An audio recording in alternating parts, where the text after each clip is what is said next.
কন্যাৰ পেটত ওলাইছিল 6 কেজি ওজনৰ টিউমাৰ অস্ত্ৰোপচাৰ কৰিবলৈ পিতৃৰ নাছিল টকা সহায় বিচাৰি মুখ্যমন্ত্ৰী অৰবিন্দ কেজৰিৱাললৈ লিখিলে পত্ৰ দিল্লীৰ পৰা ডিব্ৰুগড়লৈ আহিল সুবতৰা এই লোকজনলৈ মন কৰক নাম তাজল ইছলাম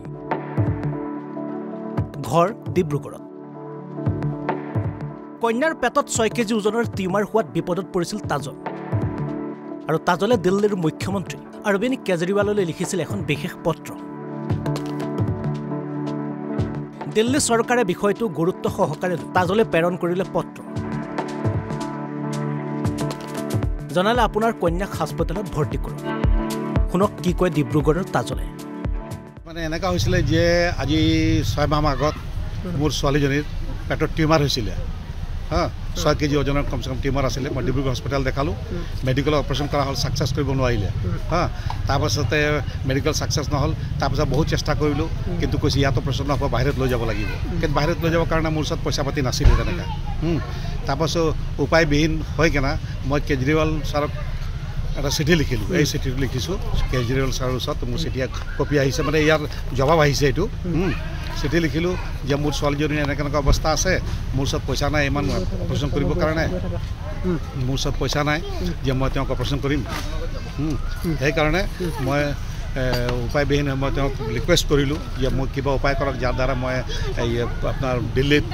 তাক মানে ট্ৰিটমেণ্ট কৰাব পাৰোঁ তাৰ কাৰণে যিকোনো হস্পিটেলতে ভাল হস্পিটেলতে মোক মানে ছোৱালীজনীক এডমিট কৰাই দিয়ক যাৰ দ্বাৰা মোৰ ছোৱালীজনীক মই অপাৰেশ্যন কৰাব পাৰোঁ যি সময়ত মোৰ ছোৱালীজনীৰ অপাৰেশ্যন হৈছে ইয়াতে অপেক্ষাত অপাৰেশ্যন হৈ গ'ল সেই সময়ত বেছি চিৰিয়াছ আছিলে অপাৰেশ্যন কৰাওঁতে কি হ'ল সেইদিনাই মানে কেজুৱেল ছাৰ তাৰ পৰা মোক ফোন আহিছে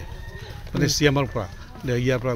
দিল্লীৰ পৰা যে আপোনাৰ ছোৱালীজনীৰ কাৰণে যি কাগজ পত্ৰ দিছিলে সব ঠিক হৈ গৈছে আপুনি কেইদিন পাছত তেওঁক লৈ আহিব তেওঁ লৈ আহি ইয়াত অপাৰেশ্যন কৰি দিব আৰু লগে লগে মোৰ এই কাগজটো তেওঁলোকে এই লেটাৰটো তেওঁলোকে তাৰ পৰা পঠিয়ালে তাৰ মই 2-3 দিন পাছত লেটাৰটো পালোঁ লেটাৰটো পালে কি হ'ব কিন্তু তাৰ আগতে মোৰ ছোৱালীজনী অপাৰেশ্যন হৈ গ'ল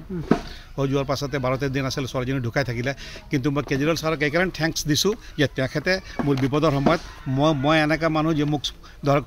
তেওঁ চিনি নাপায় একো জানি নাপায় মই আম পাব্লিক হওঁ কিন্তু তেখেতে মোক যিটো উপকাৰ কৰিলে বা চিঠি দিলে তাৰ কাৰণে মই তেওঁক মই ধন্যবাদ দিছোঁ সেয়ে এই আপোনালোকক জনালোঁ ইমানে কথা ব্যুৰো ৰিপৰ্ট NB নিউজ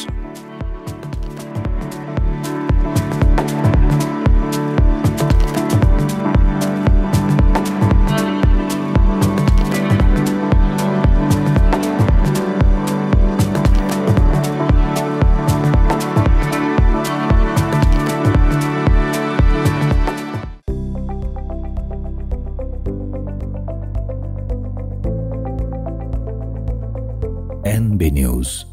সহজ সৰল ভাষাত নৱভাৰতৰ কথা